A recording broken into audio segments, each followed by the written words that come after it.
Today we're going to be going over building entry models. Today's going to be kind of off the dome, but I really want to do this video because I think a lot of people struggle with the actual idea of what an entry is supposed to be, right?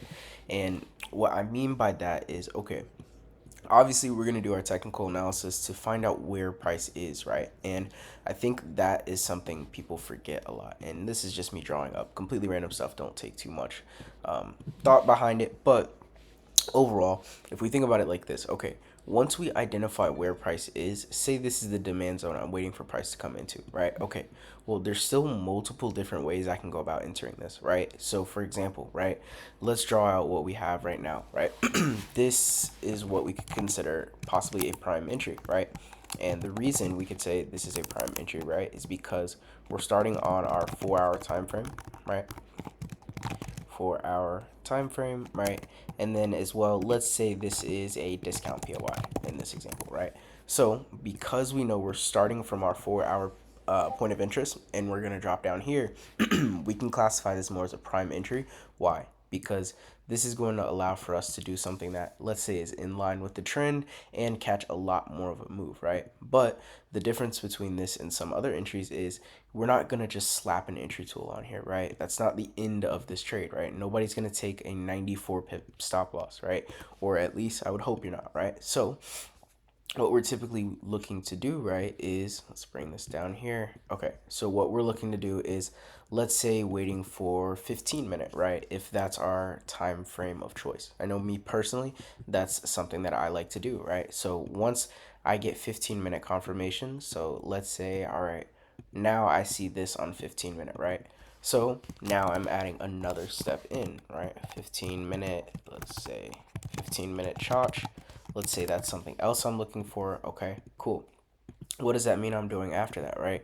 One more drop. I'm going down to my 1 minute now. So now on my 1 minute, I don't think I can even see that anymore. It's over here, but regardless, we'll go back to 15. But regardless, now that we're going down to our 1 minute, that's when we're then looking for our real entry, right? So by time we do all of this extra blah blah blah blah blah, where we're actually placing our position tool becomes something down here on that 1 minute time frame after it's been made, right? And still, even then, it's putting an extra step here, right? So now we get down to our lower time frame, right?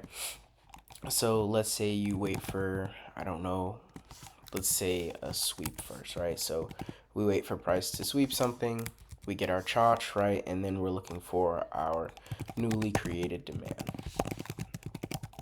Okay, so if that's what we're looking for, let's say price does something like this to give us the trade, right? Drop some liquidity, boom, boom. Okay, so if that's the first point we know we can enter our trade, right? This is still what we call, right, a risk entry, because this is taking price as soon as it's tapped into your point of interest, right? And in a sense, it's not as much of a risk entry because we're putting a lot of confirmation behind it, but it still is very much so early in this move being built to the upside, right? You don't have to be the first person into that trade, right? So if you're not comfortable taking this trade here, what can we do, right? We can wait for a little bit more, right? Wait for some type of impulse away, right? And now look to maybe target that on the way back down, right? So now our new entry might be created with that newly created push, right? So our newly created demand is now what we call that confirmation entry. So once we add in confirmation, right, now our trade ends up becoming this, right? So to kind of recap, well, before we recap, as well, we would have to remember. So when it comes down to the end part of your move, right? Finding your entry obviously is the most important part because we need to know where we're getting in. But when it comes down to trade management, right? Okay, well, if we're trade managing based off of the manage, yeah. Sorry, hell no, God. So if we're talking about trade management, right? Okay, think of, all right, what things are you looking to do? All right, what things go into trade management? Okay, something like break even. All right, we may have partials, right? And then we may full close, right? And as well for other people, let's call it a turning point, right? Where they may see something and they want to get out of the trade, right? I personally don't like to have that. That's why I like to do break even instead. But let's say for break even, right? When do you actually want to go break even? If you know your target is based on the 4 hour time frame, that means there's a lot of room from your entry to your actual target. So with that being said, you don't want to just leave all of your profit on the whole time, right? And by not going break even, that's what you're doing, because you're still opening yourself up. If price was to come down, you can still get taken out as a loss, right? So with that being said, are you going to use this break of structure based on your 1 minute? Are you going to wait for, let's say, a 15-minute high to break? How are you going to go about that, right? For me, I like to kind of go with the structure point that was made based on my lower time frame. So I'm just going to say lower time frame break of structure, right?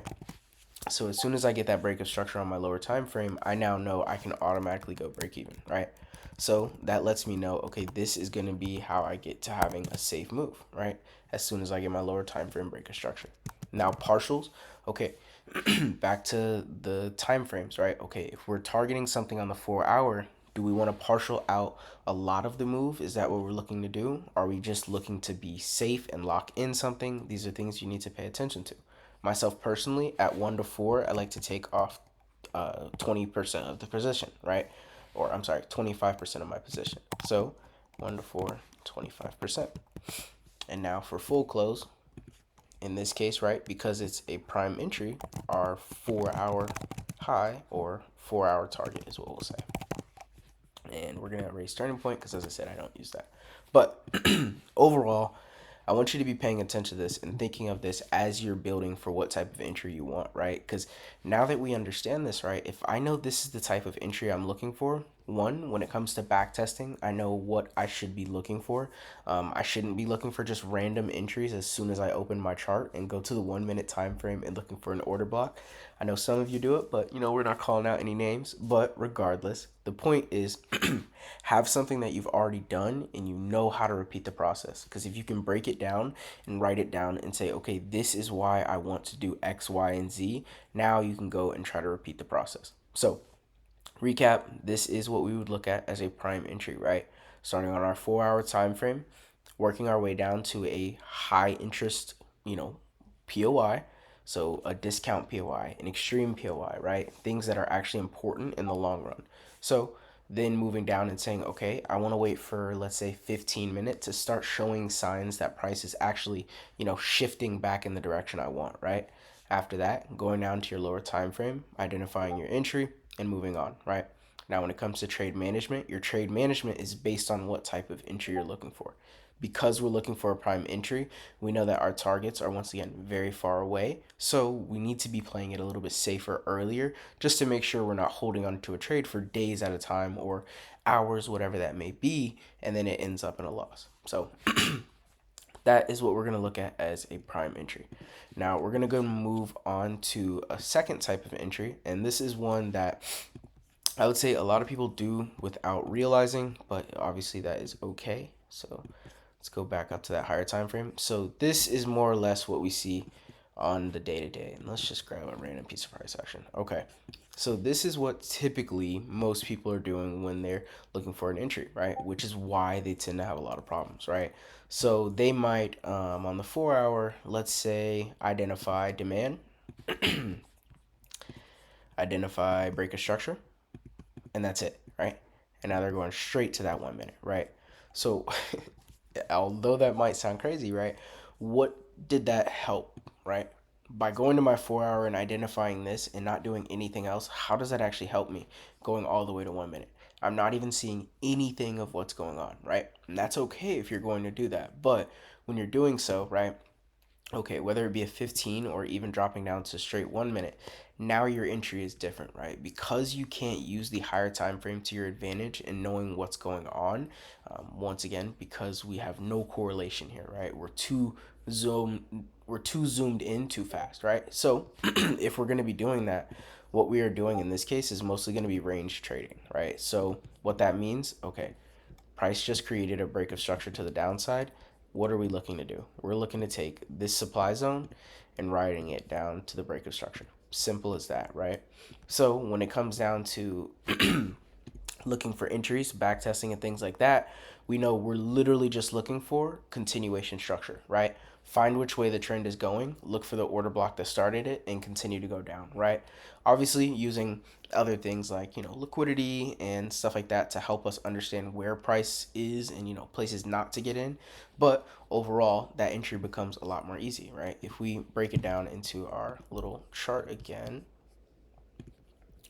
let's take this.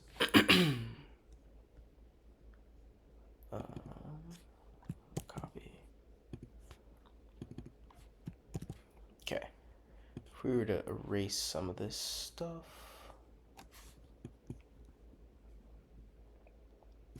All right. So now if we were to say continuation entry, continue, something like that, who cares? But regardless, okay. So if we went with continuation entry, what are we looking for, right? We're looking for identity. All right, which way is the trend going, right? So we're looking for which way is the trend. After we look for that, we're looking for maybe a break of structure, identifying where our liquidity is sitting, right, to know what places to avoid, and then we're slapping on the entry, right? And I'm just putting on that because that's practically as simple as it gets, right? So when we do this, same thing, right? Now that we're doing something like this, targets become a little bit different, right? Because, all right, we can say the overall of this in a sense of swing points is still going to be obviously these two pieces, right? The overall of kind of that last move. So we can say, all right, our targets for this is going to become break of structure and then kind of that range low, right? So now we know from a TPing perspective, instead of taking off maybe 25% of my trade, I'm going to actually be looking to take off maybe 60, 80% of my trade because my trade is heavily based on what's going on in this range. It's not really it's not really taking into account what's happening as much over here or what's happening on the higher time frame and things like that. So if I'm doing something like that, I need to be playing my moves a lot safer. So I'm going to be taking out my partials a lot earlier, right? So when it comes down to going break even, I'm not looking for this break of structure. I'm looking for a break of structure up here. So in a sense, think of if price was to continue moving up, right? We get up here, boom. After this, okay, maybe a mitigation right here is when I'm going break even, right? So a little bit more aggressive sometimes, right? Because once again, I'm playing off of what's in this range. I need to play it a lot safer to make sure I can, maintain my money. So when it comes down to break even, practically ASAP, right? As soon as I can. Partials, I'm looking for 60 to 80% at break of structure.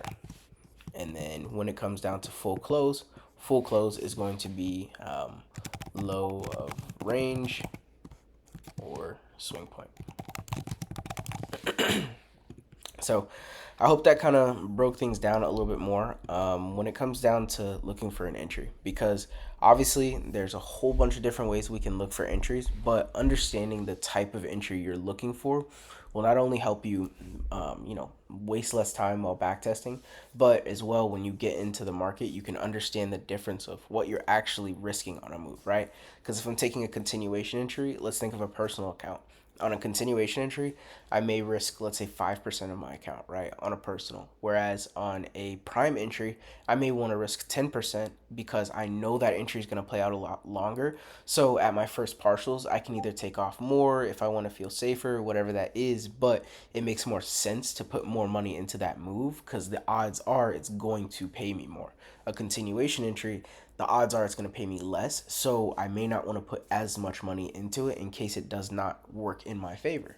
So, once again, hope that helped you all. If it did, good. And I hope you all have a great day.